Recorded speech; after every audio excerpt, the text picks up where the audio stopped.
Maria! Saan ka galing? Bakit lagi kang nawawala tuwing gabi? Huwag mo nang alamin, Mark. Para sa'yo rin to. Sabihin mo nga, Maria. May lalaki ka ba? Anong ginagawa niyo sa dilim?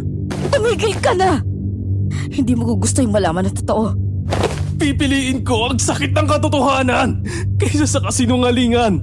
Ako ang dahilan ng mga bangkay na natagpuan nila. Ako yung halimaw na hinahanap nila. Maria, mahal kita. Kahit ano ka pa. Hindi mo dapat sabihin yan, Mark. Sigurado ka ba dito sa dinadaanan natin, mahal? Parang napakaliblib na ng lugar na to, ah. Ang dilim. Wala na yata nakatira dito. Hindi ako pwedeng magkamali. Ito ang direksyon na itinuro sa akin ni Boss Pancho. Tsaka minsan niya akong sinama rito 2 years ago. Kaso gabi din nung pumunta kami dito, kaya di ko masyadong maalala ang daan. 2 years ago pa pala eh. Ang tagal na nun. Sipin mo nga mabuti ang daan, ha. Liligaw na yata tayo. Lalo tayo maliligaw kung hindi mo ititikom yung bunganga mo. Kanina ka pa eh. Matutulungan ba tayo niyang pagtalak mo dyan? Masisisi mo ba ako? Di mo ba nakikita tong sitwasyon natin ngayon? Ginusto ko ba to? O bakit hindi ba? Pinasukan mong gusot na to tapos ngayon pati ako damay. Pumayag ka namang sumama. Alang-alang dito sa magiging anak natin. At saka ewan ko ba ba't ang tanga-tanga ko? Sa kabila ng lahat, mahal pa rin kita. Pwede ba wag na tayong mag-away? Huwag kang mag-alala. Matutuntun rin natin yung bahay. Ay! Ano yun? Hindi ko alam. Ba't ka huminto? Titingnan ko lang kung ano yun. Nagasahan ako eh. Sino namang masasagasaan mo? Wala namang tao dito. Pwede ba tuloy mo na lang yung pagmamaneho mo? Hindi. Parang meron talaga eh. Sige na, mahal. Sandali lang ako. Tingnan ko lang. Huwag kang bumaba. Alam mo ba sabi ng lola ko? Marami raw mga aswang dito sa Capiz. Anong malay natin kung aswang yung nag-aabang sa'yo sa labas? Nasa liblib na lugar pa naman tayo. Mahal naman, nagpapaniwala ka pa rin sa mga aswang? 1991 na. Wala nang ganyan ngayon. Walang pinipiling taon yan, kaya please lang, huwag ka nang lumabas. Ituloy na lang natin ang biyahe. Sandali lang ako. Diyan ka lang. Tigas talaga ng ulo mong lalaki ka. Wala akong nagawa nang tuluyang bumaba ng kotse ang asawa kong si Joseph. Pero hindi talaga ako mapakali at nag-aalala ako sa kalagayan niya. Kaya naman pati ako ay bumaba rin ng kotse. Sinalubong ako ng malamig na simoy ng hangin na nagpatindig ng balahibo ko. Niyakap ko ang aking sarili at iginala ang tingin sa paligid. Wala kang ibang makikita sa magkabilang gilid ng kalsada kundi mga nagtataasang puno. Madilim ang nasabing daan. Wala ni isang poste. At ang headlight ng kotse at sinag ng buwan lang ang nagbibigay ng liwanag sa amin. Bakit ka bumaba? Di ba sabi ko sa'yo, dun ka lang sa kotse? Kasi... ano yun? Tara na. Wala naman pala akong nasagasaan eh.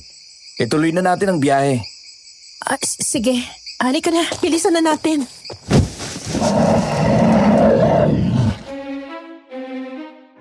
Ngunit bago pa mga kami tuluyan nakasakay sa kotse, ay basta na lang lumabas mula sa madilim na kakahuyan ang isang nakapangingilabot na nilalang. Matangkad ito, kulay putik ang balat. Nanlilisik ang mga mata, matutulis ang mga kuko at ngipin. Umagil ito kasabay ng pagtulo ng mga laway sa bibig na parang gutom na gutom. Aswang!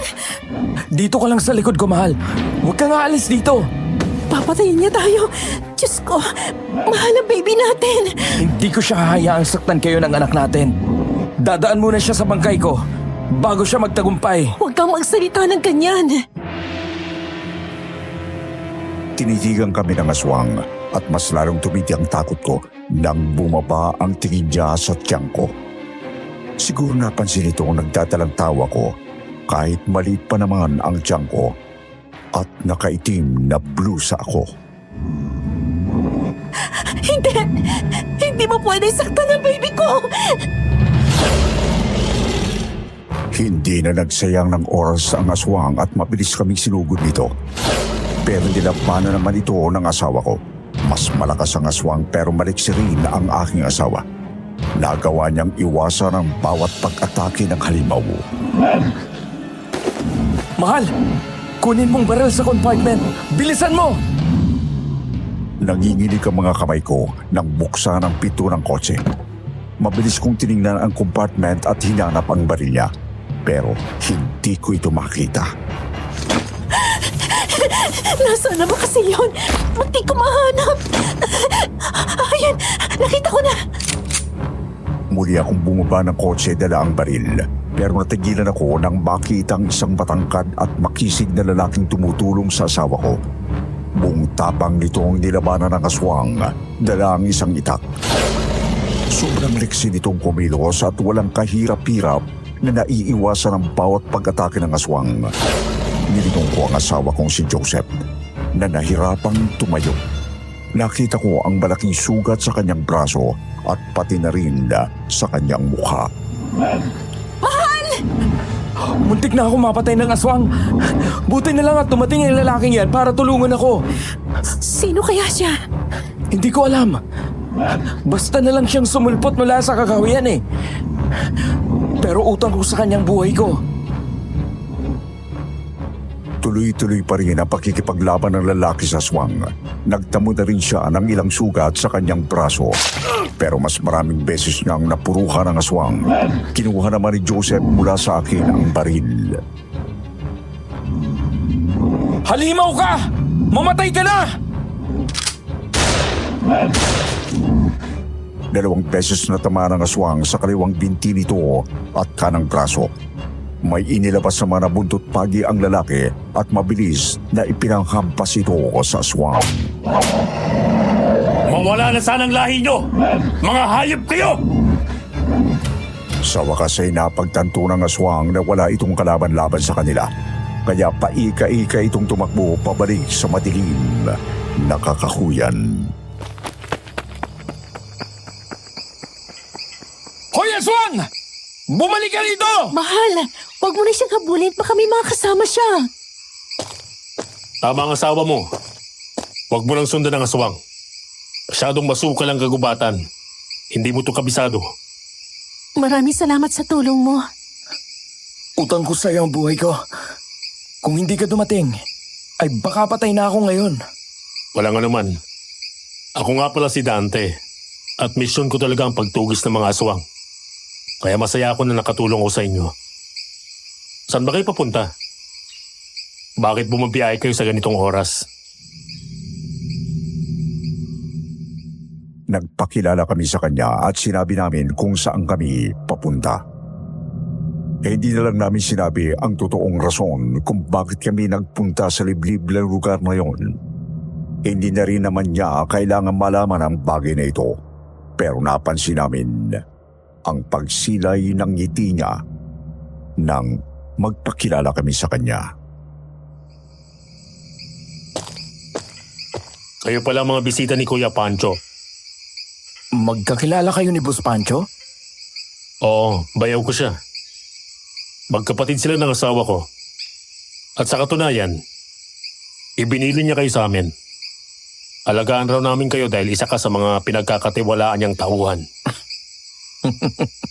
Si Boss talaga eh. Ihatid ko na kayo sa tutuluyan niyo. At nang hindi na kayo maligaw. Malapit na lang yun dito. Kaya lang, hindi ko dala ang kotse ko eh. Di bale, dito na lang tayo sa kotse namin. Tara na, umalis na tayo. Baka may lumabas na namang aswang. Ba't pa tayo matatakot? Nandito naman si Dante.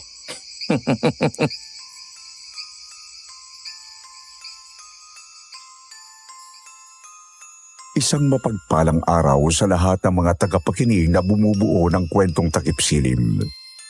Lalong-lalo na po sa idolo kong si Sir Wilmore. Tawagin niyo na lamang po akong Cynthia, 60 years old at tubong Marikina. Ang kwentong ibabahagi ko sa inyo sa araw na ito ay personal kong karanasan na nangyari sa isang liblib na lugar sa Capiz, taong 1991. 27 anyos lang ako noon at mag-iisang taong pa lang kaming kasal ng aking asawang si Joseph. Simple lang ang buhay namin pero masaya. Nagtatrabaho siya bilang isang engineer habang ako naman ay isang housewife. Hindi kami kailanman naghirap dahil malaki ang sahod ng aking asawa. Kaya naman sobrang saya namin nung nabuntis ako dahil alam naming ito ang mas magpapasaya sa aming pagsasama. Ngunit isang pangyayari ang bumago sa takbo ng aming buhay. Nabalot kami ng lagim at takot mula noong isang gabi na umuwi si Joseph sa amin na maputla, pinagpapawisan at takot na takot. Anong nangyari sa'yo? Ba't para ka nakakita ng multo? Mahal, Magsalita ka nga. Sabihin mo kung anong nangyari sa'yo. 3 araw ka hindi umuwi. Alalang-alala ako sa'yo, alam mo ba yon? Tapos uuwi kang ganito? Papatayin mo ba ako sa nervyos? mag-impake ka. Kailangan nating umalis. Ha? Bakit tayo aalis? Saan tayo pupunta? Teka, hindi kita maintindihan ha? Tinutugis ako ng mga pulis. At dito nga po ipinagtapat ni Joseph sa akin ang kanyang pinakamalagim na sikreto. Matagal na pala siyang nagtatrabaho bilang isang hired gunman ng isang mayamang negosyante. Pinapapatay niya ang mga bumabangga sa negosyo nito. Pati na rin ang mga kaaway ng mga kaibigan nitong politiko ay binabaril niya. Malinis at pulido siyang magtrabaho. Kaya naman kahit 5 taon pa lang siya sa trabaho at maraming mas nauna sa kanya, siya pa rin ang paborito ng kanyang boss. Kaya naman isang malaking misteryo sa kanya kung paano natunugan ng pulisya ang isa sa mga misyon niya. Duda ko'y isinuplong ako ng ibang mga kasamahan kong may inggit sa akin. Alam ko namang hindi nila matanggap na mas paborito ako ng boss namin eh. Pero ba't mo naman kasi pinasok ang ganitong klaseng trabaho? Alam mong mali ito. Pera! Mahal, alam mong lumaki akong mas mahirap pa sa daga. Ulila ako sa mga magulang. Isinusuka ako ng kamag-anak dahil walang maibuga. At ayokong maging mahirap habang buhay. Ayokong maranasan ng pamilya natin ang naranasan ko. Hindi ako makapaniwala na ang perang ginagasta namin sa pang-araw-araw ay galing pala sa isang maduming trabaho. Simpleng tao lang ang asawa ko, kaya hindi ko lubos maisip na makakaya niya ang pumatay ng tao para sa pera. Alam kong marami kang tanong sa isip mo. At pangako, sasagutin ko lahat ng yan. Pero sa ngayon, ang mas mahalaga ay makaalis na tayo. Saan naman tayo pupunta? Hindi rin tayo pwede makituloy sa mga kamag-anak ko dun sa probinsya dahil ayoko madamay sila sa kulong ito. May bahay ang boss ko sa ibang liblib na lugar sa Capiz. Marami na raw ako mga dating kasamahan na pinatiran niya doon. At lahat sila hindi natunto ng mga pulis. Safe na safe raw ang bahay na yon. Kaya doon daw muna tayo tumuloy habang mainit pa ang mata ng mga pulis sa akin. Nagmakaawa si Joseph sa akin na sumama ako sa kanya. Hindi niya raw kayang malayo sa akin at sa magiging anak namin. Sir Wilmore, masyadong malambot ang puso ko noong mga panahon na yon. Sa loob kasi ng matagal na panahon ay sa kanya na umikot ang mundo ko. Alam kong isang malaking katangahan ang ginawa ko. Pero sumama pa rin ako sa kanya sa isang liblib na lugar sa Capiz. Hanggang sa napagtanto ko ang pagkakamaling nagawa ko. At huli na ang lahat upang magsisi. Mahal, sumakay ka na, bilis. Boss Pancho? Paalis na ba kayo? Opo, boss. Aalis na kami bago pa ako mahuli ng mga pulis. Buti na lang po at nasabihan niyo ako kaagad. Buti na lang at may kapit ako sa pulisya. Kaya may nakapagsumbong sa akin. Mabuti naman at kumilos ka na kaagad. Salamat po, boss. Nag-abala pa kayong puntahan ako rito. Siyempre, alam mo naman sa lahat ng mga tauhan ko, ikaw ang pinakamahalaga sa akin. Kaya gusto kong makasiguro na makakatakas ka talaga. At gusto ko ring personal na iabot ito sa iyo. Direktang inabot ng boss niya sa akin ang isang envelope. Binuksan ko ito at namirog ang mga mata ko nang makita ang napakaraming pera sa loob. Hindi ko alam kung magkano yon pero punong-puno ng tig-1,000 ang envelope. Pasensya ka na, misis, at nadamay ka pa dito. Nakwento ni Joseph sa akin na nagdadalang tao ka raw. Ngayon pa talaga nataon ang ganitong sitwasyon. Ang daming pera nito. Sabi ko naman sa'yo, mahal. Mabait ang boss ko at hindi niya tayo pababayaan. Sapat na yan upang magkaroon kayo ng maayos na buhay sa Capiz. Pero huwag kayong mag-alala. Bibisitahin ko kayo doon pag maluwag ang oras ko. Dadagdagan ko pa ang perang yan. Sobra-sobra na nga po ito eh. Salamat po talaga, Boss Pancho. Gusto ko sanang sabihin na hindi niya ito dapat pasalamatan. Tama lang naman na tulungan siya nito. Dahil hindi rin kami mapupunta sa alanganing sitwasyon kung hindi dahil sa boss niya. Pero imbis na magsalita, ay nanahimik na lang ako. Pinapangako ko sa iyo, lilinisin ko ang pangalan mo sa pulisya. Makakabalik kayo dito sa Maynila at muli magkakaroon ng normal na buhay. Hindi ako papayag na habang buhay kayong magtatago. Pero sa ngayon, doon muna kayo sa bahay ko sa Capiz. At pakiusap, magdoble ingat kayo. Opo, boss.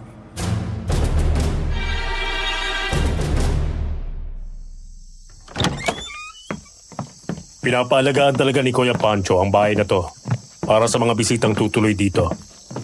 Halata nga inaalagaan ng bahay na to. Ang linis. Alam nyo, maswerte kayo kay Kuya Pancho. Napakabuti niyang tao. At nakakasiguro kung hindi niya kayo pababayaan. Ilang beses na rin niya kaming tinulungan ng asawa ko. Sa katunayan, siyang dahilan kung bakit maayos ang pamumuhay namin. Sinabi mo pa. Sa ilang taon na pagsisilbi ko sa bayaw mo, wala siyang pinakita sa akin kundi kabutihan. Bukas ay ipapakilala ko kayo sa asawa kong si Salve. Siya ang nag-iisang kapatid ni Kuya Pancho. Nagpapahinga na siya ngayon. Buntis kasi. Talaga? Buntis din siya? Pareho pala kami. Dalawa na palang buntis dito sa lugar natin eh. Dobling swerte. Kaya nga pala, dyan lang kami nakatira. Mula sa nakabukas na bintana ay itinuro niya sa amin ang isang malaking bahay sa di kalayuan. Tanaw namin ito kahit napaparigiran ito ng mga matatayog na puno. Agaw pansin ang napakagandang istruktura ng dalawang palapag na bahay. Mistula itong lumang simbahan sa ganda. Ang ganda pala ng bahay niyo. Salamat. Welcome na welcome kayo sa bahay namin kahit anong oras.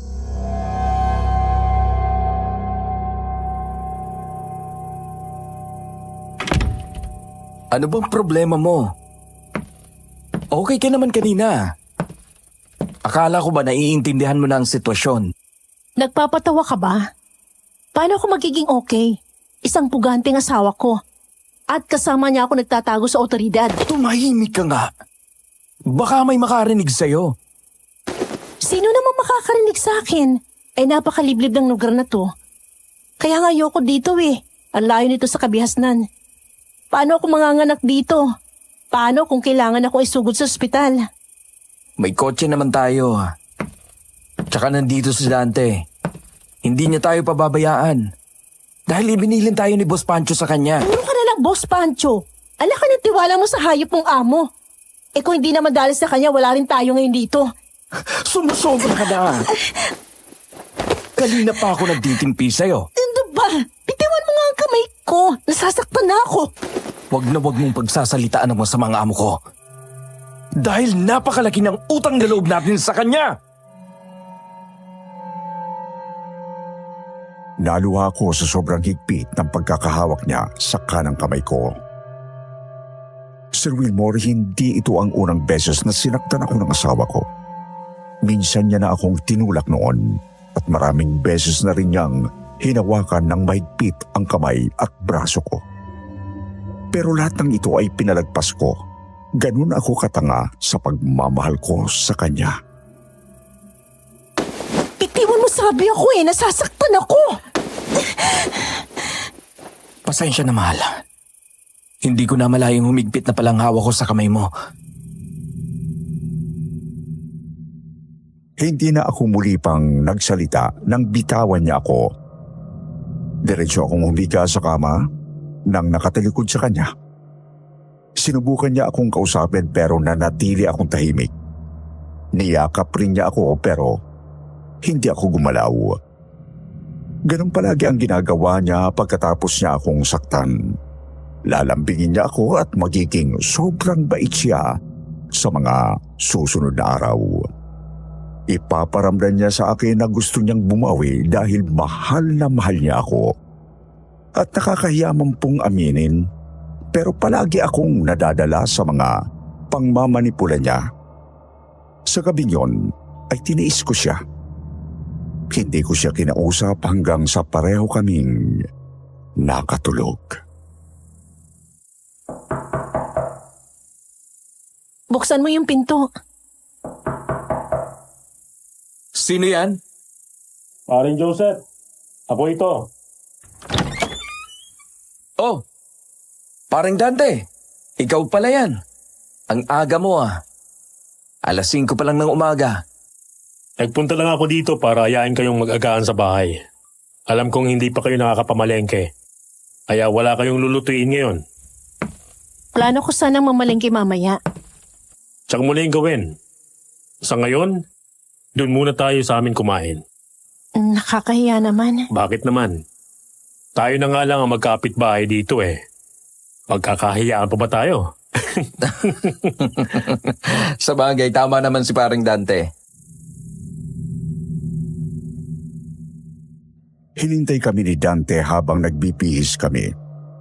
Pagkalipas ng ilang saglit, ay sabay na kaming naglakad patungo sa bahay nila. Mas lalo pa itong nakakamangha sa umaga dahil mas nakita ko ang detalye ng mga nakaukit na simbolo ng malaparasyon nilang bahay. Ang dami ring tanim at puno na nakapaligid doon kaya mas lalong naging presko ang hangin. Ali kayo, tuloy kayo. Grabe, ang ganda pala talaga ng bahay niyo, pare. Parang palasyo. Dream house kasi talaga to ng misis ko.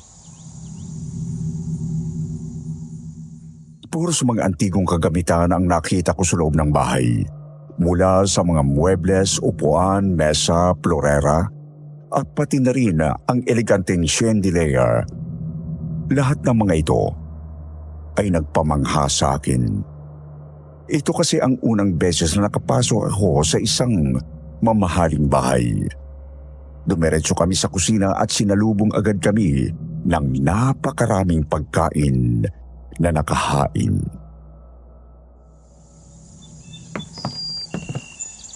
Magandang umaga. Halina kayo't kumain na habang mainit pa itong mga niluto ko. Salamat po, Aling Flora. Ito po ang mag-asawang Joseph at Cynthia.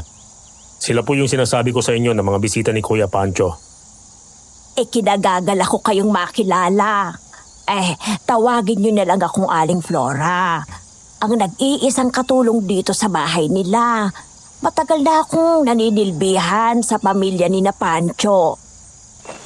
Magandang umaga po, Aling Flora. Masaya po kaming makilala kayo. Nasaan nga po palang asawa ko? Nasa kwarto niya nag-aayos. Kilala mo naman yun. Aabutin yata ng 1 taon ng pag-aayos.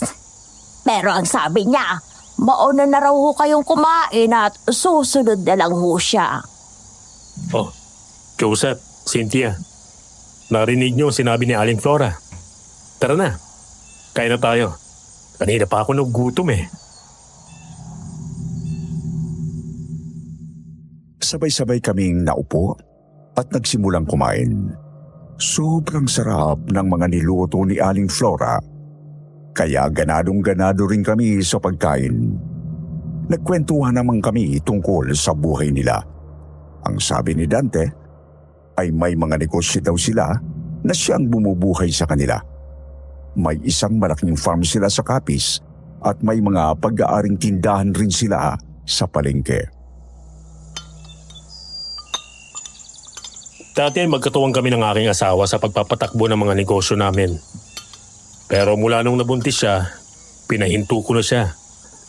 Ako na lang ang nangangasiwa ng mga negosyo namin ngayon. Ayoko kasing ma-stress siya. Ang gusto ko ay maging malusog siya at mag-focus lang sa pagbubuntis niya. Tama yan pare. Hindi ko na rin pinayagang magtrabaho tong asawa ko nung nabuntis siya eh. Minsan na kasing nakuna ng asawa ko dahil sa sobrang stress sa trabaho. At pagkatapos noon ay nahirapan na ulit siyang magbuntis. Kung ano-anong paraan na lang ang sinubukan namin pero hindi pa rin kami nagtagumpay. Halos mawalan na nga kami ng pag-asa noon eh. Buti na lang at sa wakas ay nabuntis na rin siya ulit. Kaya pinangako namin mag-asawa na magiging matagumpay na ang pagbubuntis niya sa pagkakataong ito. Oh, Iha, narito ka na pala. Ay halika na, kumain ka na. Magandang umaga. Namangha po ako nang makita ang asawa ni Dante. Magkasing tangkad sila.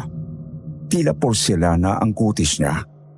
Mahaba ang kanyang maalong buhok at mistulang diwata ang kanyang kagandahan. Medyo malaki na ang umbok ng kanyang tiyan. Pero mas nakatuon pa rin ang atensyon ko sa maganda niyang mukha.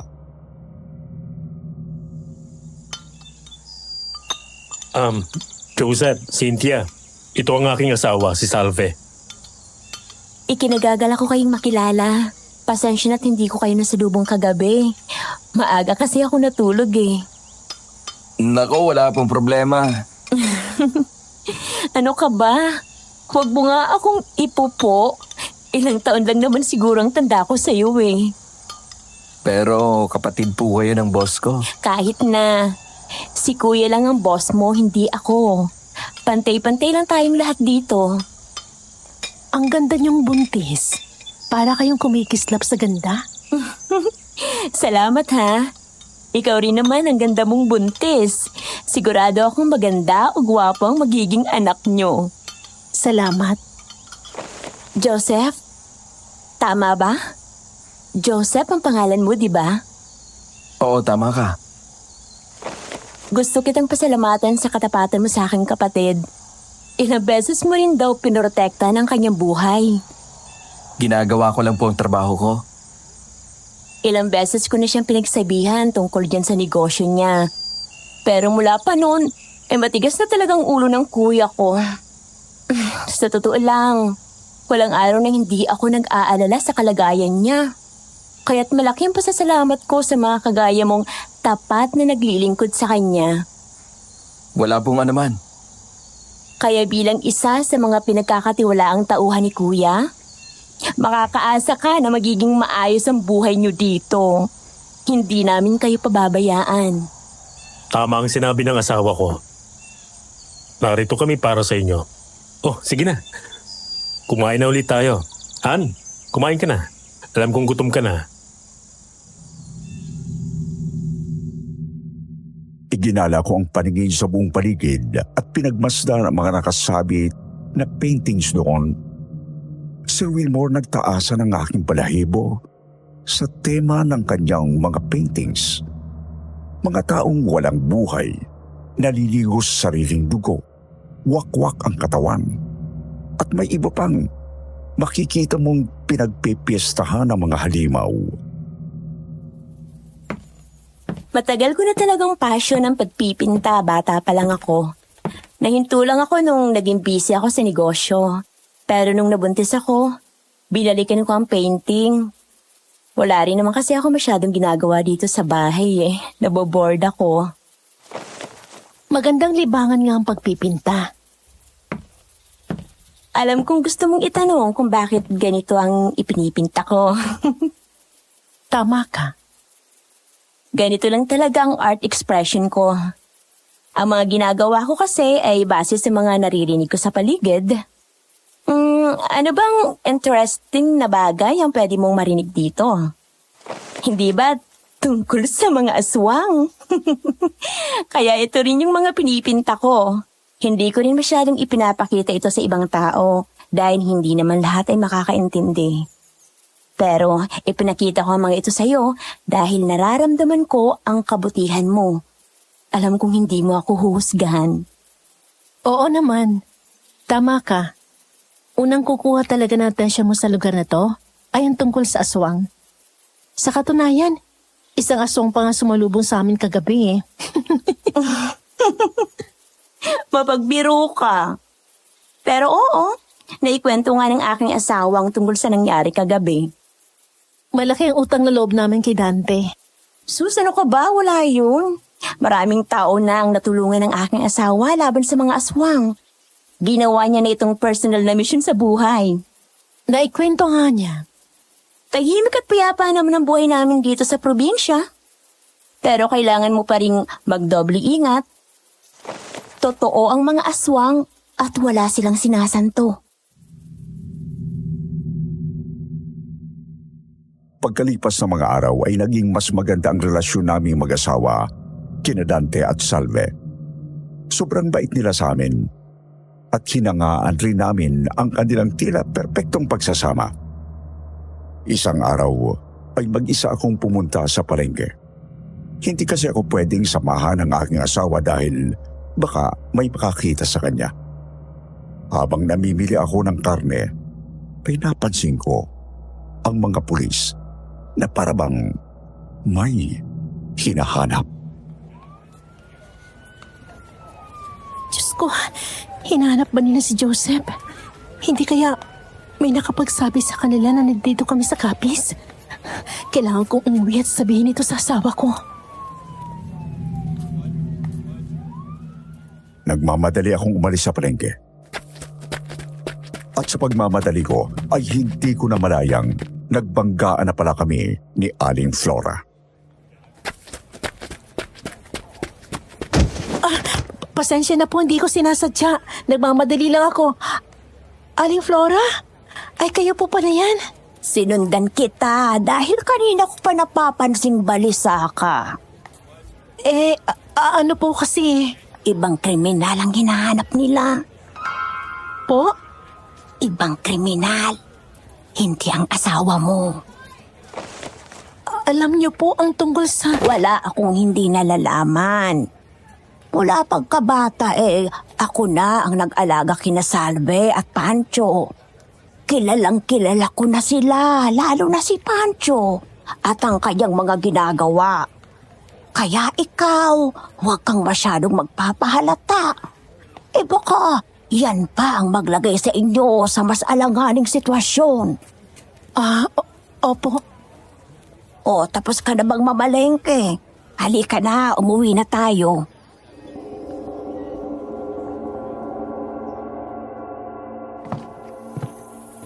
Mahal, nandito ka na pala.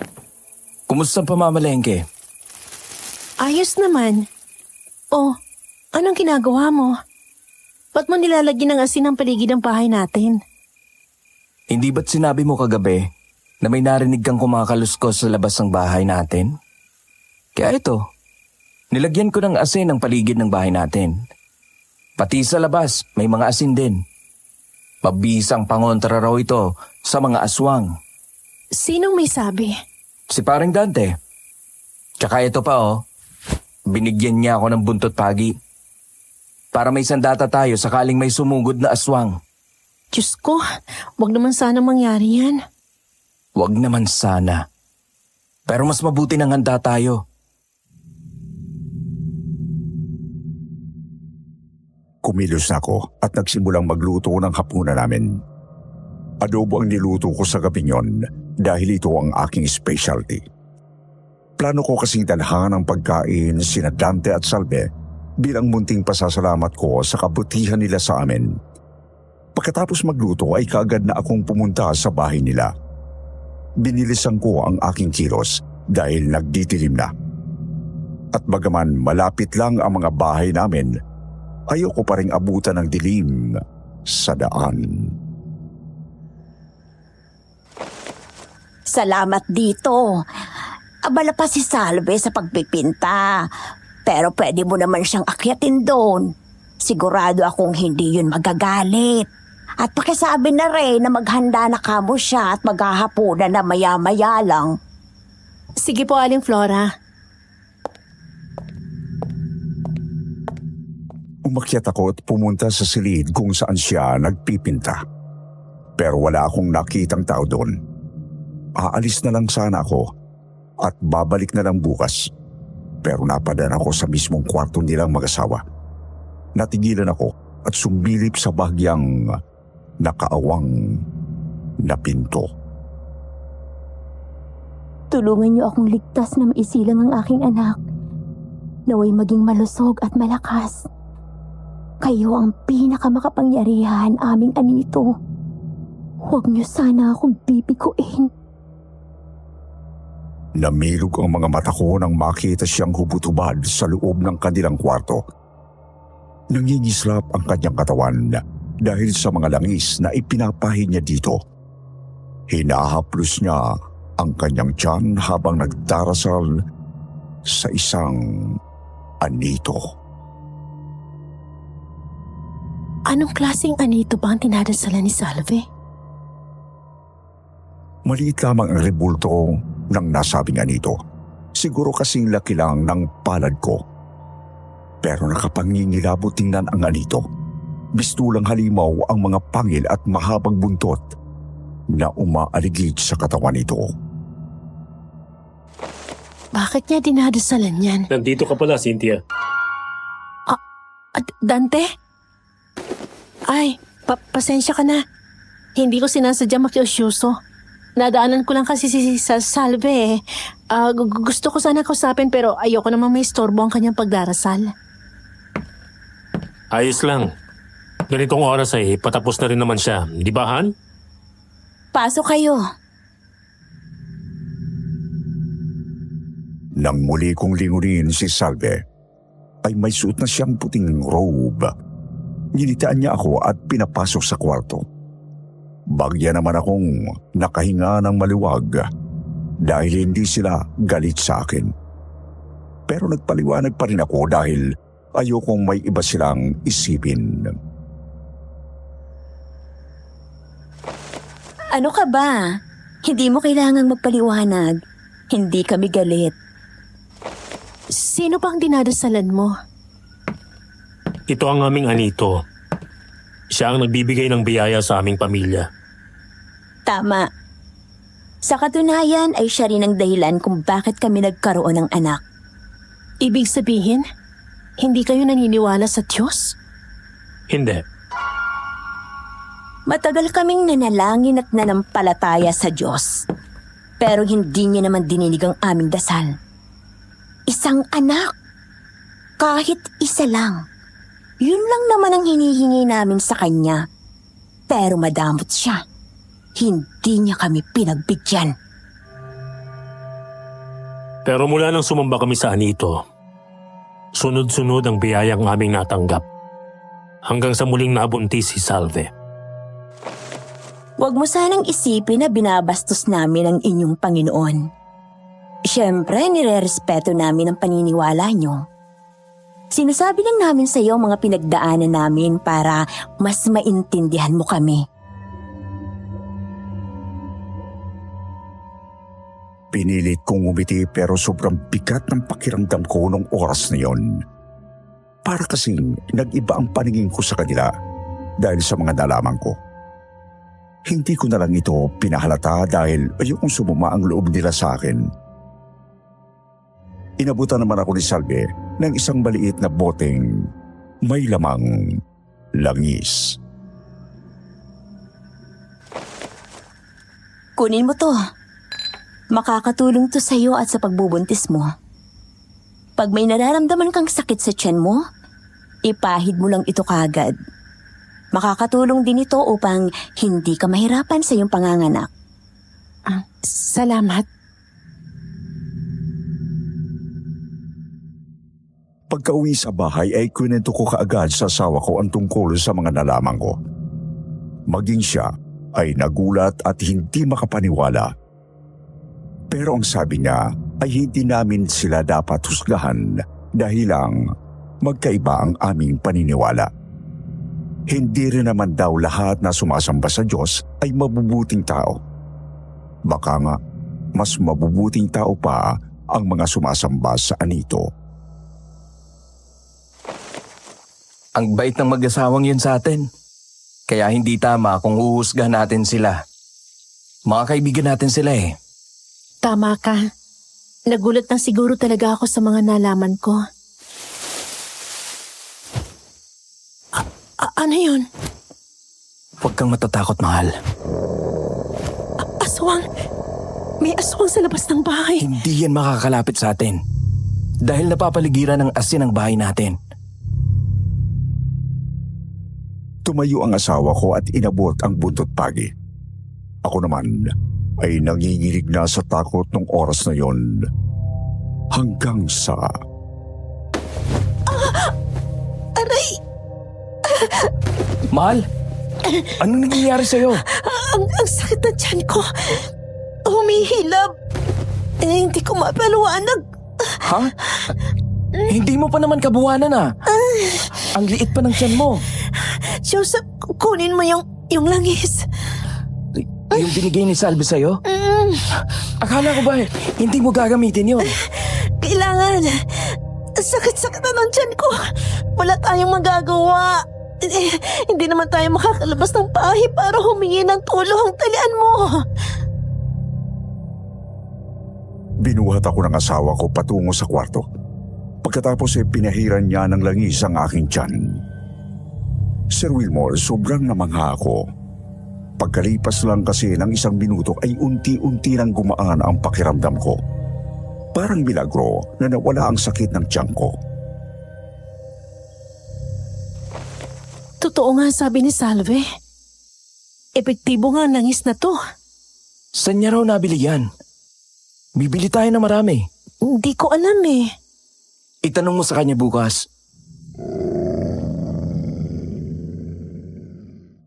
Muli naming narinig ang pag-anggil ng aswang. Pero sa pagkakataong yon ay may isang pamilyar na boses pa kaming narinig. Umalis ka ditong halimaw ka. Wala kang lugar dito. Si paring Dante. Dahan-dahan kaming sumilip sa bintana. At dito na nga namin nakita si Dante na nakikipaglaban sa aswang. May hawak siyang itak at may suot ng medalyong kasing hugis ng araw. Para mag-akimat. Kaya siguro ganun na lang siya kalakas at kaliksing kumilos. Walang kahirap-hirap niyang naiwasan ang bawat pag-atake ng aswang. Diyos ko, may dumating na 3 pang aswang. 4 na ngayon ang kalaban ni Dante. Mag-isa lang siya. Kakayanin niya kaya ang mga yan? Mahal, lalabas ako. Tutulungan ko siya. Wag! Baka mapano ka. Isipin mo kami na magiging anak natin.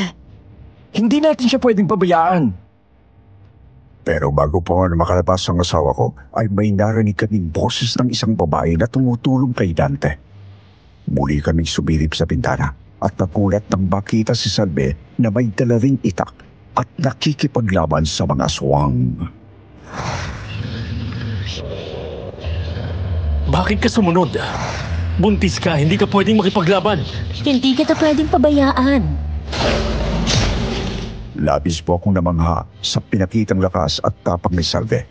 Kahit na malaki na ang kanyang tiyan, ay nagagawa pa rin niyang kumilos ng mabilis. Ni hindi siya nagawang puruhan ng mga kalaban niyang aswang. Kagaya ni Dante, ay may suot rin siyang agimat na hula ko siyang nagbibigay ng lakas sa kanya. Mamamatay na kayo mga hayop kayo! Mga halimaw! Huwag na kayong babalik dito! Hindi kami nakapagsalitang mag-asawa habang nasasaksihan na nangyayari. Sobrang tapang ni Dante at Salve. Para bang sanay na sanay silang dalawa na nakikipagsagupaan sa mga aswang. Ni hindi na namin alam kung gaano katagal silang nakikipaglaban. Basta namataan na lang namin patay na ang mga aswang. Salve, Dante, ayos lang ba kayo? Maraming salamat sa tulong ninyo. Aray! Anong problema? Biglang sumakit ang tiyan ko. Pasok kayo, bilis! Dante, dali mo si Salve sa kwarto. Papahiran ko siya ng langis. Kaga naman siyang sumunod at inalalayan si Salve papasok sa kwarto ko. Ipinahagyan namin siya doon. Tapos ay ako mismo ang nagpahid ng langis sa tiyan niya. Ginamit ko to kanina. Tama ka. Mabisang pantanggal nga to ng sakit. Salamat sa pagbigay nito sa akin. Walang anuman. Marami pa akong langis sa bahay. Bibigyan kita. Nako ba? Hindi na. Nakakaya naman sa'yo.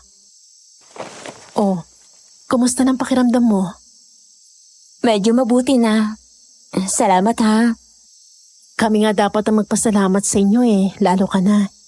Sinugal mo ang buhay mo kahit na nagdadalang tao ka. Siyempre naman mga kaibigan namin kayo At ang magkakaibigan ay nagtutulungan.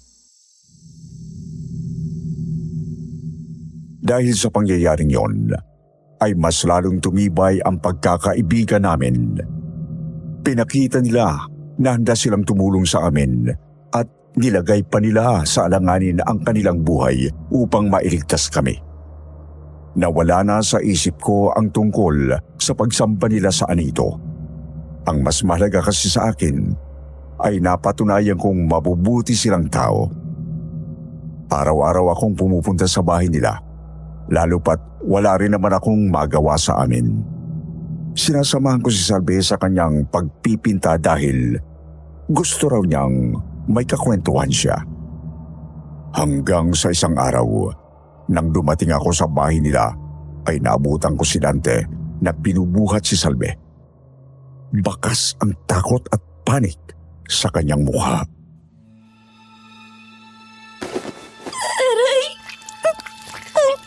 Baby ko! Hindi! Anong nangyayari sa kanya? Tinudugo. Kailangan ko siyang dalhin sa ospital. Nanlaki ang mga mata ko nang makitang may tumutulong ang dugo sa binti ni Salve. Hindi ako makapapayag. Nawawalan na naman kami ng anak. Sasamahan ko kayo sa ospital. Halika na! Bilisan natin! Huli na ang lahat nang makarating kami sa ospital.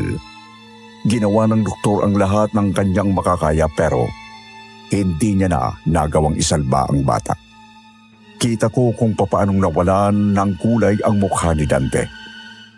Nanginig siya at parang hindi alam kung ano ang gagawin. Pero nakita ko rin kung papaano niya pinilit ang sariling magpakatatag para sa kanyang asawa.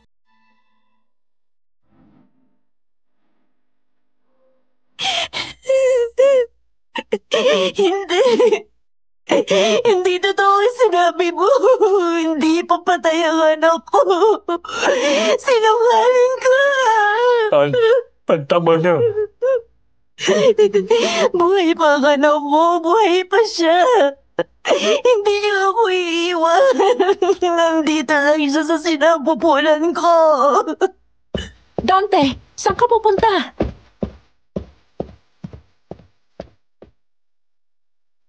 Bigla na lang tumalikod si Dante at mabilis na lumabas ng hospital room.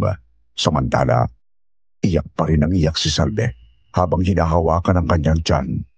Mabilis ko siyang nilapitan at niyakap ng mahigpit. Salve, huminahon ka. Alam kong mahirap ang pinagdadaanan mo. Pero, Pangalawang beses ko na ito na nakunan ako.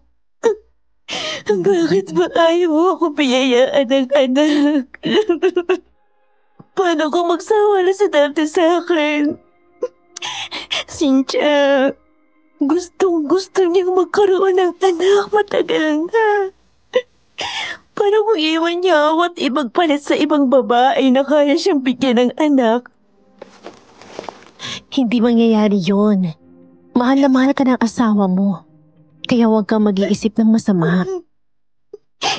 Hindi ko kayang mawala siya sa akin. Hindi siya mawawala sa iyo, Salve. Hindi ka niya iiwan. Tahan na.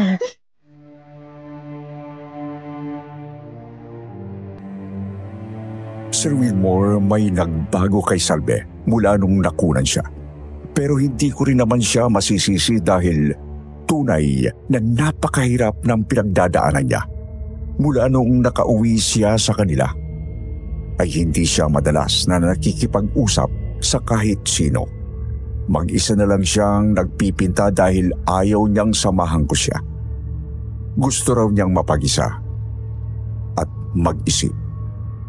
Madalas siyang nagkukulong sa kwarto habang nagpipinta.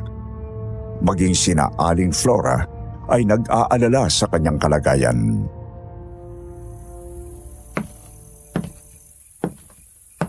Oh, Cynthia, anong sabi ni Salve?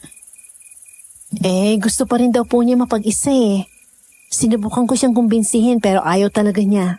Di ko na lang pinilit kasi baka magalit siya sa akin. Ay, nag-aalala na ako para kay Salve. Ilang araw na rin siyang ganito.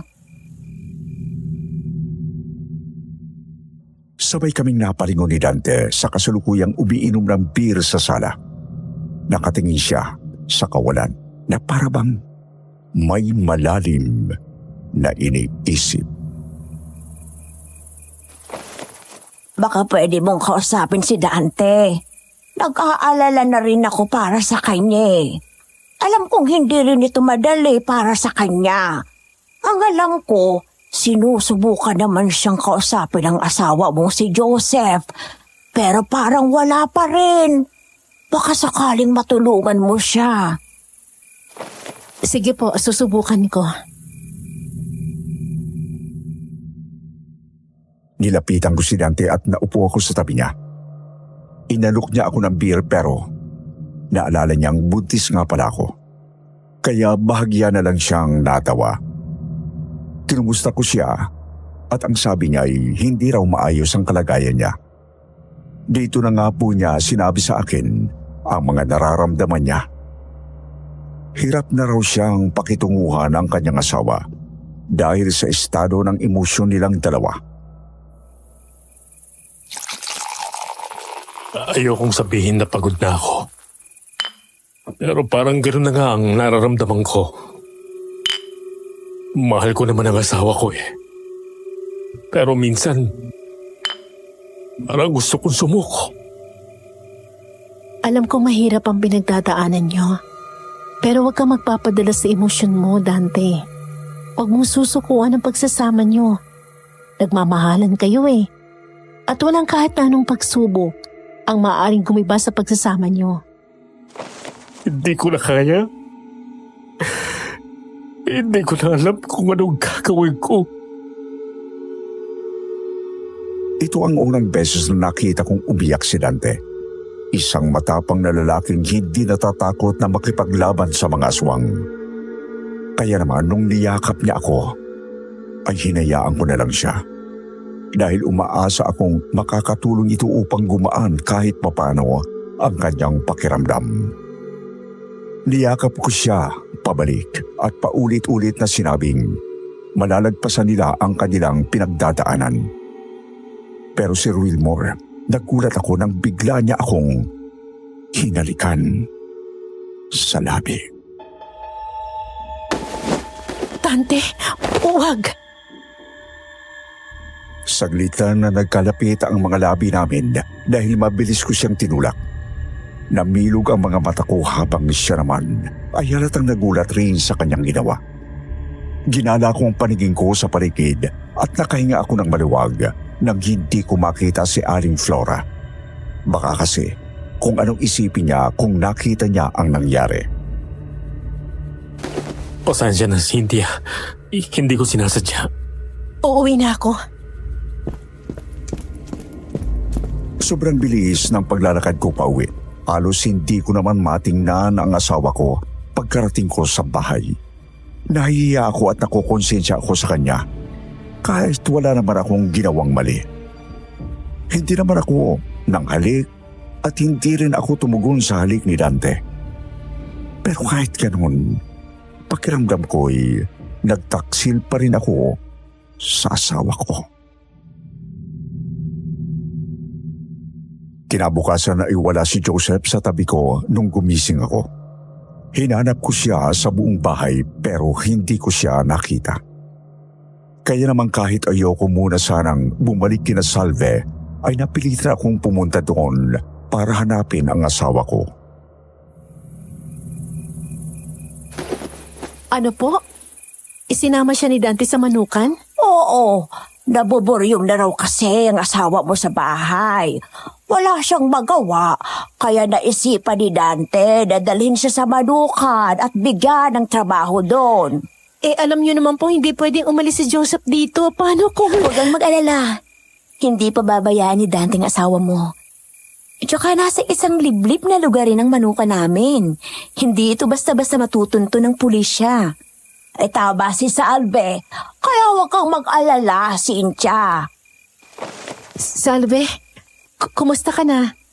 Mabuti lumabas ka na ng kwarto.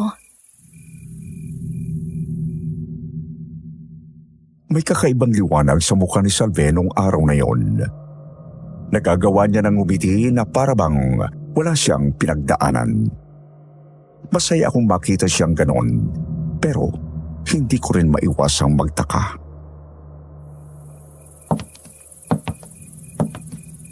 Siyempre, malungkot pa rin. Pero naisip ko, hindi bubuti ang pakiramdam ko kung patuloy kong ikukulong ang sarili ko sa kwarto. Kaya maaga akong gumising at tinulungan ko si Aling Flora sa pagluluto. Naku, kung hindi mo na itatanong, sobrang sarap magluto nitong si Salve. Kailangan mong matikman. Halika, Cynthia. Dito ka na mag-agahan. Hindi na ako nakatanggi nang hinila ako ni Salve sa kusina. Pinagbigyan ko na siya dahil kita ko ang saya sa kanyang mukha. Pero sa kabila noon ay hindi ko pa rin maiwasang mag-alala para sa kalagayan ng asawa ko. Pagkatapos namin kumain ay muli akong pinasama ni Salve sa kwarto kung saan siya nagpipinta. Pero sa pagkakataong ito, hindi lang niya ako bastang hinayaang manood. Gusto raw niya akong turuang magpinta. Nako, wala akong alam dyan wag na. Kaya nga tuturuan kita, di ba? Sige na, madali lang to. Wala na naman akong nagawa kundi pagbigyan siya. Pero hindi talaga ako marunong kaya nagtawanan na lang kami. Napansin raw niya na parang nasa ibang bagay ang isip ko. Ang sabi ko naman ay iniisip ko ang asawa ko. Pasensya ka na. Wala talaga ako sa sarili ko ngayon. Hindi ba't sinabi ko na sa'yong huwag kang mag-alala? Kilala mo naman ang asawa ko. Hindi niya pababayaan si Joseph. Salve! Narito ang Kuya Pancho mo! Talaga po?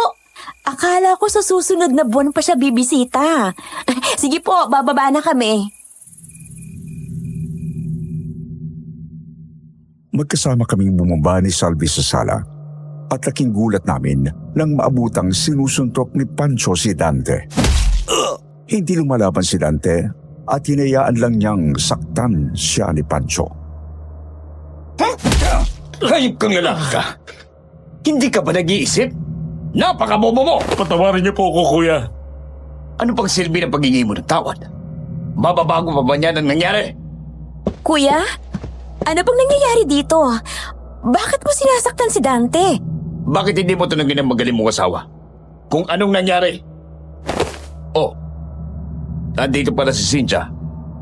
Mas mabuti, maririnig rin niya kung ano ang naging resulta ng katangan nitong si Dante.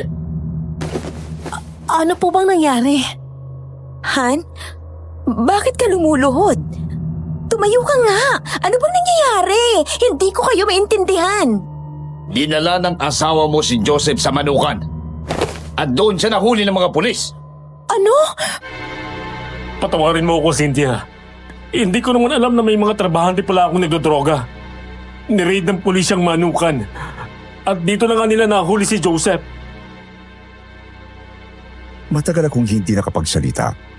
Tila pinoproseso pa ng utak ko ang mga narinig ko. Hanggang sa tuluyang kong napagtanto kung ano ang sitwasyon. Hayop ka, Dante! Kasalanan mo to! Kasalanan mo lahat ng ito! Hindi siya mahuhuli ng mga pulis mo, hindi dahil sa'yo! Bakit mo kasi siya dinala sa Manukan? Patawarin mo ako. Hindi ko sinasadya. Tama na, Cynthia. Maghunos dili ka! Kasalanan ng hayop na lalaki to kung ba't nahuli ang asawa ko!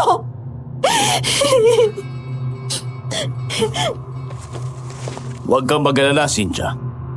Gagawin ko ang lahat para makalaya si Joseph. Hindi ko siya papabayaan. Isa ka pa! Ikaw ang punot dulo ng lahat ng ito! Hindi naman malalagay sa ganitong sitwasyon na asawa ko kung hindi dahil sa'yo! Natigilan ako na bigla akong hinarap ni Salve at sinampal ng sobrang lakas. Kitang-kita ko sa mukha niya ang labis na pagkamuhi sa akin. Salve! Salve! Ano ba? Bakit mo sinampal si Cynthia? Sino ka ba sa tingin mo? Kauri ka ba namin? Tiningnan niya ako mula ulo hanggang paa na para bang hinahamak ang pagkatao ko. Malayong malayo na siya sa Salve na nakilala ko. Wala kang karapatang pagsalitaan ng masama ang kuya ko. At lalong-lalo na ang asawa ko. Nakulong si Joseph? Eh dapat lang naman talaga siyang makulong. Diba? Baka nakakalimutan mo. Mamamatay tao ang asawa mo. Salve! Akala ko kaibigan namin kayo. Pagkatapos ng mga sinabi mo ngayon, sa tingin mo, kaibigan pa rin ang tingin ko sa'yo? Umalis ka na dito! Ayoko na makita ang pagbumukha mo sa pamamahay ko! Salve! Umalis ka na! Ngayon din, alis! Buong araw ko na natiri sa bahay.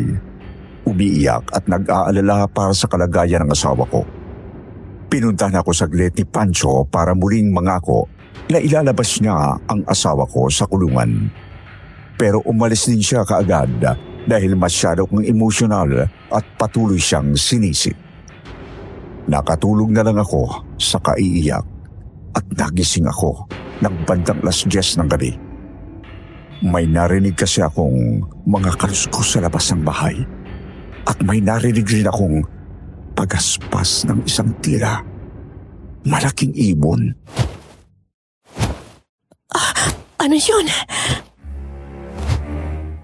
Tumindig ang balahibo ko nang maisip kong baka may aswang na umaaligid sa labas ng bahay. Mag-isa pa naman ako at walang makakatulong sa akin kung sakaling sasalakayin ako ng aswang. Diyos ko, tulungan niyo po ako. Huwag niyo po akong pababayaan. Dahan-dahan akong tumayo upang hindi marinig ng aswang ang kilos ko mula sa labas. Pagkatapos ay inabot ko ang buntot pagi na nasa may sala. Nanatili akong alerto habang pinakikinggan ko ang mga ingay sa labas. Alam kong hindi naman ako basta-bastang masasalakay ng aswang dahil napapaligiran ng asin ang buong bahay.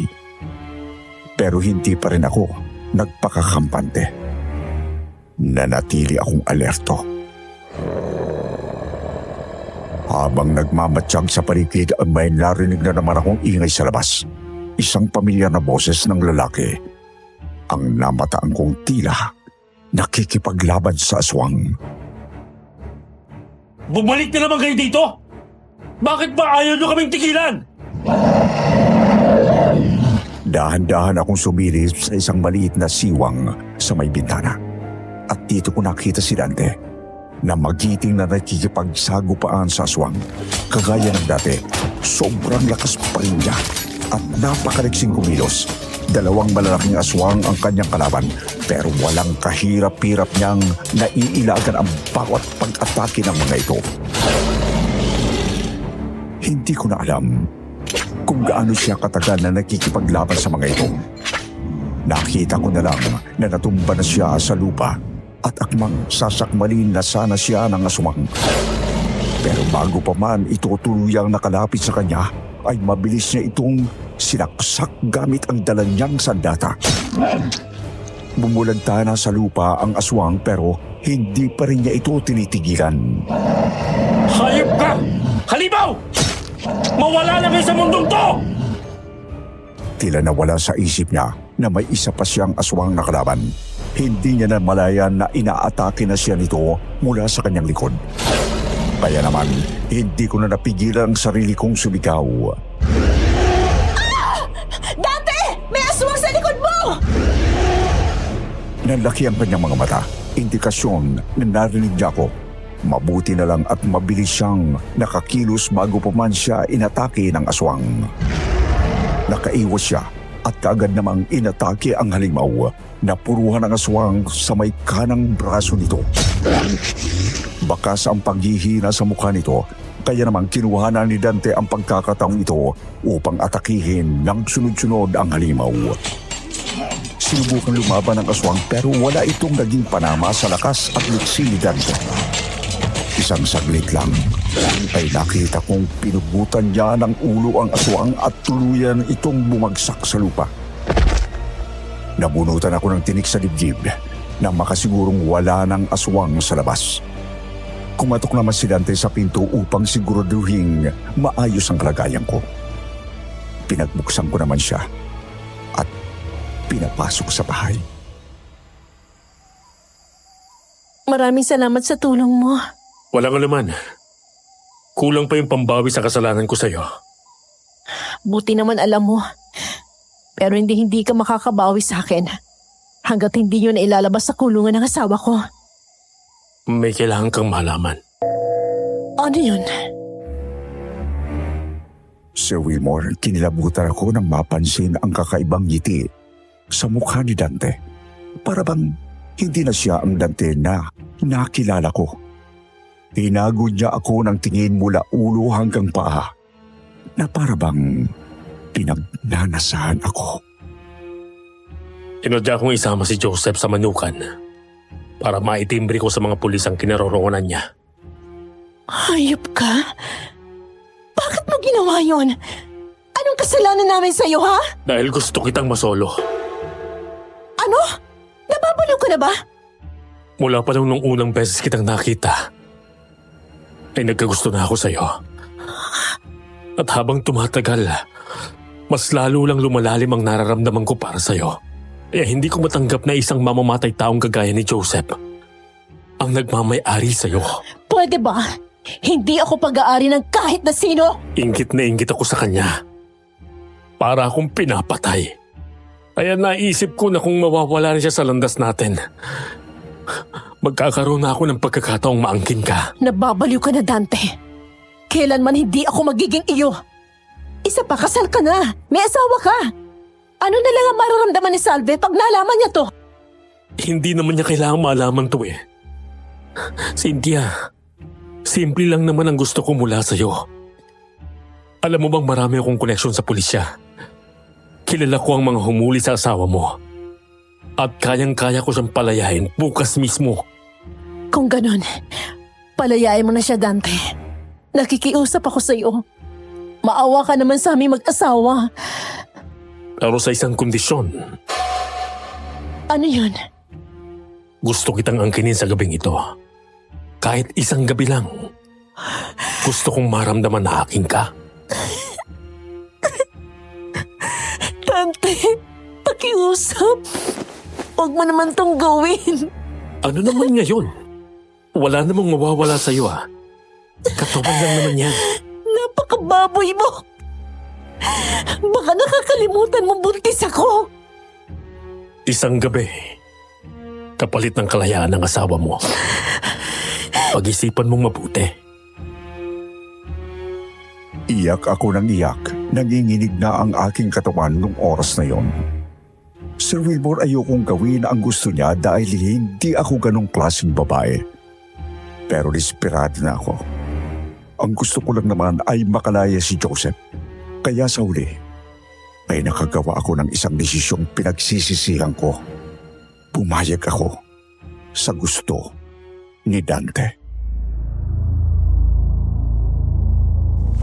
Yun naman pala Papayag ka rin naman pala. Napakawalang hiya mo, Dante. Hindi ka namin dapat pinagkatiwalaan. Huli na ang lahat para magsisimahal ko. Nangyari na ang nangyari. Mabilis niya akong nilapitan nang nakangisi na parang isang demonyo. Inamoy niya ang aking buhok hanggang sa bumaba na siya sa aking liig. Naglandas naman ang kanyang mga kamay sa aking braso. Napapikit na lang ako, Sir Wilmore. Tumaas ang balahibo ko sa pandidiri at nanginginig ang katawang ko sa labis na galit. Ilang saglit lang ay naramdaman ko na ang paglapat ng mga labi namin sa isa't isa. Pero bago pa man lumalim ang paghalik niya sa akin, ay nangyari na ang di inaasahan. Hayop kayo! Mga taksil! Han? Sinasabi ko na nga ba may namamagitan talaga sa inyo. Matagal na ako nagdududa. Magpapaliwanag ako. Hindi ko sinasadya ang lahat ng to. Inakit lang ako ni Cynthia. Ano? Hayop ka, Dante! Huwag mo nga ako babaliktarin! Salve, maniwala ka, wala akong gusto sa asawa mo. Inipit niya lang ako. Pinilit niya akong gawin to kapalit ng pagpapalaya niya kay Joseph. Huwag kang maniniwala sa babaeng yan, Han. Sinungaling siya. Naiinggit siya sa atin at matagal niya nang gustong sirain ang pagsasama natin. Hahayaan mo pa siya magtagumpay? Matagal na hindi nagsalita si Salve. Tinitigan niya lang kaming dalawa at bakas sa mukha niya ang galit. Sobrang bilis ng kanyang paghinga na para bang makakapatay siya ng tao. Hanggang sa isang hindi inaasang pangyayari ang nasaksihan ko. Unti-unting nagbago ang itsura ni Salve. Nagsimula ito sa kanyang balat na naging kulay putik. Tumalim ang kanyang mga mata. Humaba ang maitim na kuko. At tumalim ang kanyang mga ngipin. Diyos ko! Isa kang aswang! Ang daming tanong na pumasok sa isip ko. Bakit sila nakikipaglaban sa mga aswang kung isa rin palang aswang si Salve? Palabas lang ba lahat ng yon? Huwag kang aalis sa likod ko. Lalabanan mo siya? Ang sarili mong asawa? Hindi na si Salve ang nasa harap natin ngayon. Hindi niya na tayo nakikilala. Ay, Diyos ko! Masyadong mabilis ang mga pangyayari. Namalayan ko na lang na nakikipagsagupaan na si Dante sa sarili niyang asawa. Napansin kong medyo nahirapan siyang kalaban si Salve. Mas malakas kasi ito kumpara sa mga aswang na nakalaban niya dati. Halos hindi niya maiwasan ang mga pag-atake nito. Napunit ang damit ni Dante dahil sa matutulis na kuko ng aswang. Nagtamo siya ng maraming sugat sa katawan Pero hindi pa rin siya tumitigil sa pakikipaglaban. Patawarin mo ako. Hindi kita gustong saktan dahil asawa kita. Pero kailangan ko ring iligtas ang buhay namin.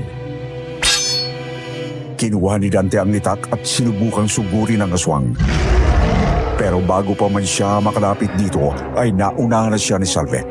Sinugod siya nito at pinagkakalmot gamit ang mahaba nitong kuko.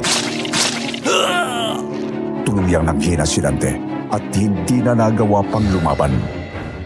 Sir Wilmore, para akong hihimatayin nang makita kong nawala ng malay si Dante. Sa pagkakataong ito ay ako naman ang pinagtuunan ng pansin ng aswang. Wag! Maawa ka! Basta na lang iniwasan ng aswang si Dante. Tumayo ito at akmang susugod sa akin. Napapikit na lang ako, Sir Wilmore, at hinanda ko ang aking sarili sa katapusan ko. Alam ko kasi na wala akong kalaban-laban sa kanya. Pero bago pa man niya ako magawang sugurin, ay may narinig akong boses na pumipigil sa kanya. Salve! Itigil mo yan! Nakita ko nakatayo sa pinto si Pancho at may dala itong isang bote ng kumukulong langis. Tila ito ang nagpakalma sa aswang. Nagmistulang maamong tupa si Salve na sunod-sunuran sa kanyang nakatatandang kapatid.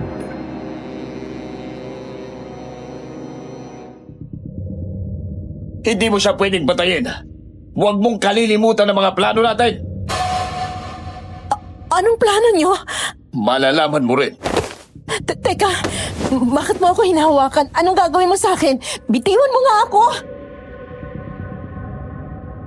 Wala akong nagawa nang basta na lang akong kalagkari ni Pancho. Paulit-ulit ko siyang tinatanong kung anong gagawin niya sa akin, pero ayaw talaga niya akong sagutin. Dinala niya ako sa bahay ni Salve. Nabutan namin si Aling Flora sa may sala, kaya kahit papano ay nabuhayan ako ng loob. Aling Flora! Tulungan niyo po ako! Sasaktan nila ako! Pasensya ka na, Cynthia. Pero wala akong magagawa upang tulungan ka. Mangyayari ang nakatakdang mangyari sa'yo. Anong ibig niyong sabihin? Mahimik ka nga.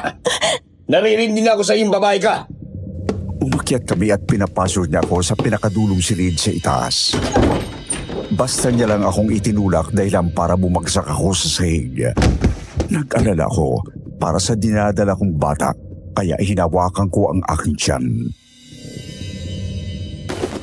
Mga hayop kayo! Anong gagawin niyo sa akin? May mahalagang bagay kang gagawin para sa amin. Ano yun? Bawat taon ay kailangan naming mag-alay ng buntis sa aming anito. Ito ay upang mapasalamatan siya at para patuloy niya kaming bigyan ng biyaya. Kaya nung sinabi ni Joseph sa akin na buntis ka at gusto niya na kumalas sa samahan namin para makapagbagong buhay, nagkaroon ako ng ideya. Galit ka sa asawa ko, kaya mo ginagawa ang lahat ng ito. Pagkatapos ng lahat ng ginawa ko para sa kanya, basta niya na lamang ako tatalikuran, walang utang na loob ang asawa mo. Kaya siyempre, kailangan kong magiganti. Hindi naman talagang totoong tinutugi siya ng pulis. Palabas lang ang lahat ng yon. Sinadya kong takutin siya para lang mapunta kayo dito sa liblib na lugar na ito. Niloko mo kami. At hindi lang yan. Hindi totoong dinakip ng pulis ang asawa mo kahapon. Dinala namin siya sa isa pa naming bahay. Sa isang liblib na lugar. Malayo rito. At nasisiguro kong sa mga oras na ito, pinagpipiesta na siya ng mga kalahi naming aswang. Mga demonyo kayo! Tama ka naman. Demonyo nga kami. Kaya hindi dapat nakipaglaro sa amin ang asawa. Kita mo tuloy. Pati ikaw. Dadam. Hayop ka! At si Dante naman, malaki ang utang na loob ko sa kanya dahil sa husay niyang makipaglaban sa mga aswang. Ni minsan ay hindi na ginala ang mga tao na aswang kaming magkapatid. Si Dante ang ginagamit namin upang mas mapagtakpan ang aming madilim na sikreto. Pero ang nakakainis lang, talagang sinamantala pa talaga ng hayop na yun ang pagkakataon para makuha ang gusto niya. Pinagtaksilan niya pa ang kapatid ko. Biglang bumukas ang pinto at galit na pumasok si Salve. Bumalik na siya sa kanyang normal na anyo bilang isang tao. Maputlang maputla siya, ngunit tila nag-apoy naman ang galit sa mga mata niya. Papatayin kitang babae ka! Salve, magunos dili ka. Pero kuya, traidor ang babae niyan! Inakit ang asawa ko! Sinungaling ang asawa mo! Hindi ko siya inakit!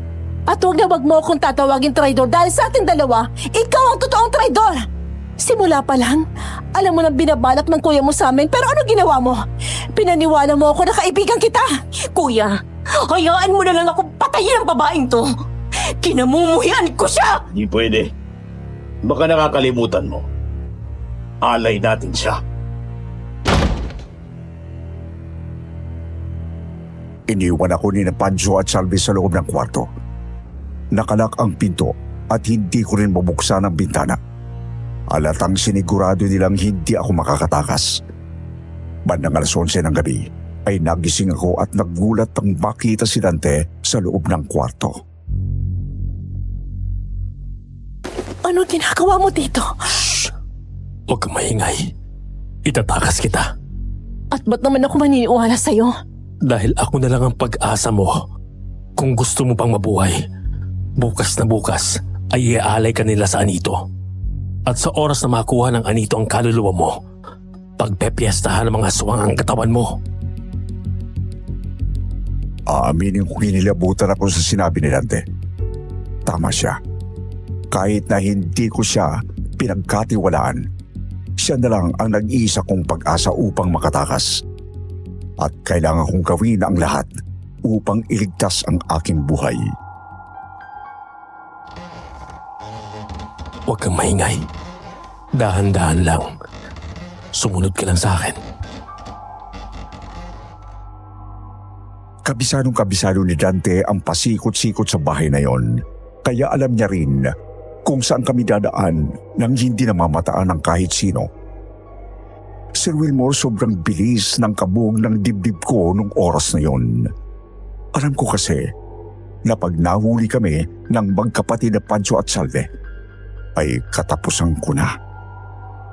Ilang saglit lang ay nakita ko na ang isang pinto sa likuran na bahagi ng mansyon. Dito kami duman dahil madilim at walang makakakita sa amin. Nasa labas na ang kotse ni Dante, kaya mabilis kaming sumakay doon. Umalis na tayo dito. Sige, bilisan mo.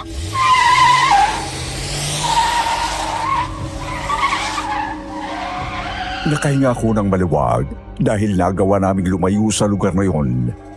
Pero hindi ako makakakampante hanggat hindi kami tuluyang nakakarating sa isang ligtas na lugar. Tahimik at madilim pa rin kasi ang kalsada na dinadaanan namin. Pakiramdam ko ay may darating na aswang anumang oras para atakihin kami. Paano ka nakaligtas? Akala ko'y pinatay ka na ng sarili mong asawa. Yung langis na dala ni Kuya Pancho ang nagpabalik sa kanya sa pagiging isang normal na tao.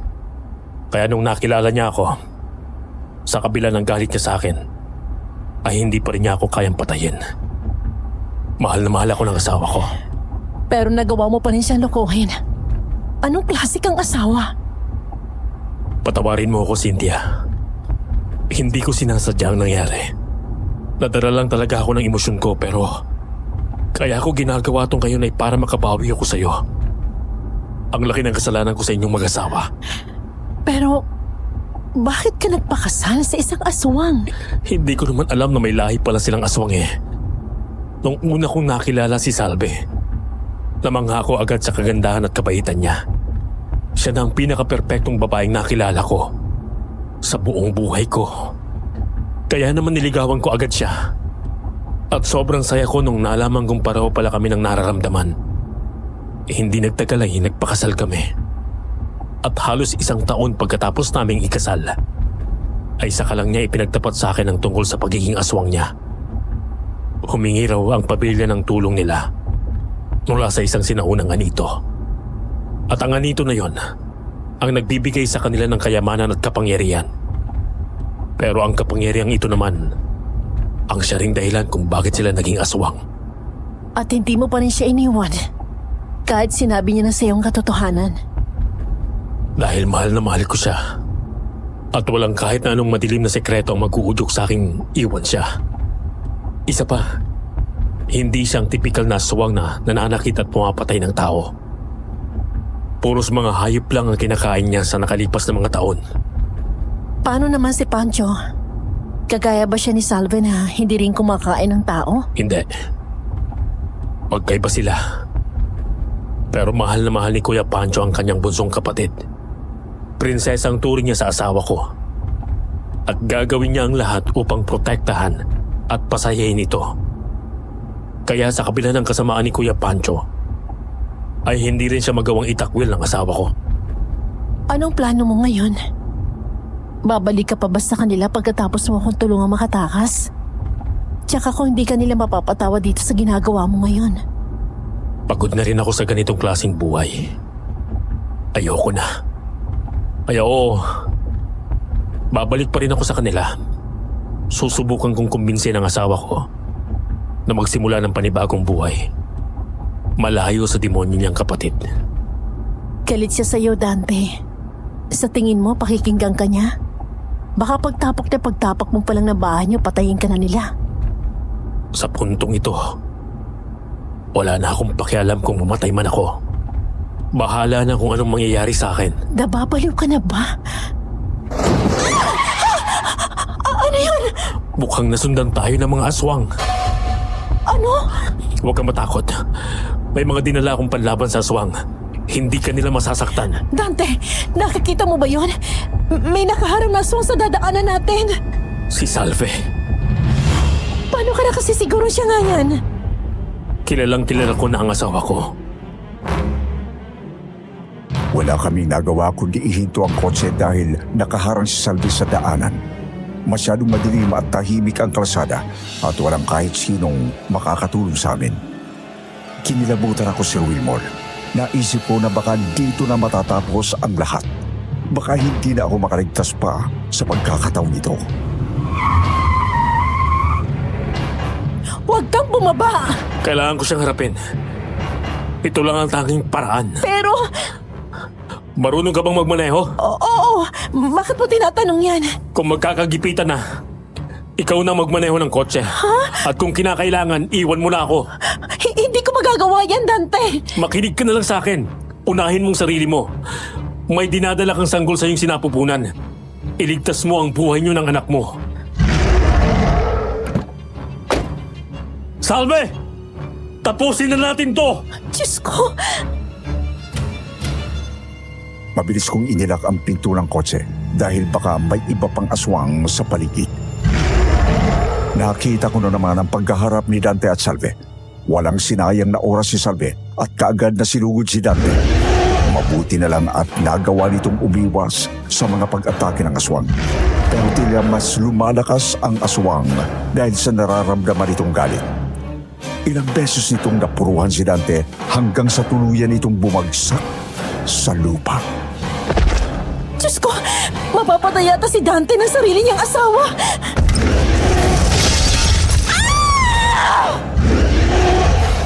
Laking gulat ko nang biglang napasan ang bintana ng kotse at nakita ko ang isang aswang sa labas na sinusubukan akong abutin. Malakas ang kutob ko na si Pancho ang aswang na ito. Nakita naman ni Dante ang nangyari kaya mabilis itong sumigaw. Cynthia! Umalis ka na! Bilis! Sir Wilmore, sa kabila ng nararamdaman kong takot, ay pinilit kong tapangan ang aking sarili. Mabilis akong lumipat sa may driver seat. Pero bago ako nagmaneho ay kinuha ko muna ang asin sa may compartment. At walang ano-ano'y sinabuyan ko ng napakaraming asin ang aswang. Napatras ang aswang sa ginawa ko, kaya naman kinuha ko na ang pagkakataon upang paandarin ang kotse. Matagal na panahon akong hindi nakakapagmaniho pero kahit papano'y alam ko pa naman kung paano.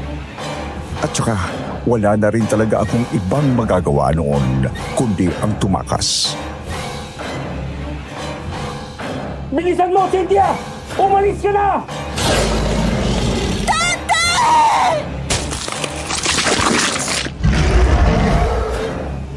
Habang nagmamaniho ay nasaksihan ko pa kung papaano siya inatake ni Salve mula sa kanyang likuran. Nakita ko ang paglabas ng napakaraming dugo mula sa bibig ni Dante. Nanginig ang mga kamay kong nakahawak sa manibela. Tumulo ang luha ko habang pinagpapawisan ako ng malamig. Diyos ko! Pinatay na nga ni Salve si Dante!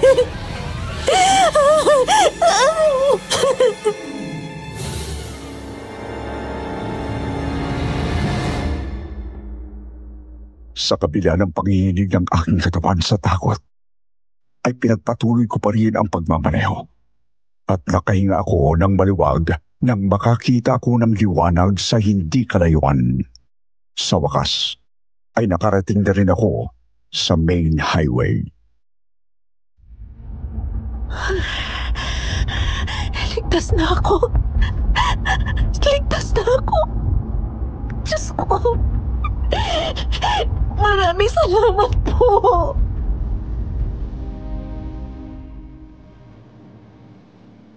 Sir Wilmore, tuluyan na nga po akong nakaligtas mula sa panganib. Umuwi ako sa aking pamilya at sinabi sa kanila ang lahat ng pinagdaanan ko. Hindi naging madali para sa kanila ang maniwala pero tinanggap nila ako. Tinulungan at inalagaan lalo na nung nanganak na ako. Pagkalipas naman ng 5 taon ay muli akong umibig at siya na nga ang aking nakasama hanggang sa pagtanda.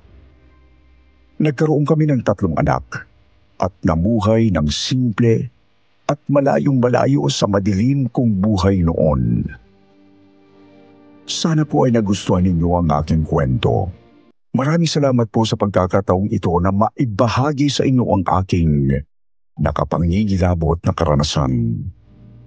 Pagpalain nawa kayo ng Diyos at isang magandang araw sa ating lahat.